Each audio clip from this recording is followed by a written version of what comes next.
মঙ্গলবার সংসদ সদস্যদের যে দুটি শপথ নেয়ার কথা বলা হচ্ছে সে বিষয়ে একটা শপথ নেওয়া উচিত বলে সতর্ক করেছেন বাংলাদেশের কমিউনিস্ট পার্টির সাবেক সভাপতি মুজাহিদুল ইসলাম সেলিম।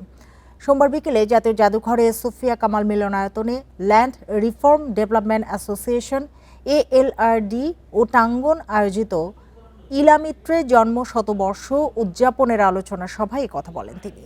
গণভোট অবৈধ ও অসাংবিধানিক উল্লেখ করে এমপিদের দুটি শপথ না নেওয়ার আহ্বান জানান তিনি। কালকে দুইটা শপথ আমরা অনুরোধ করব, একটা শপথ নেবেন আর একটা শপথ নেবেন না। কেন? যে গণভোটের নামে যেটা করা হয়েছে এটা বেআইনি, অপ্রয়োজনীয়, অবৈধ, এটা নিয়ম বহির্ভূত একটা ব্যাপার।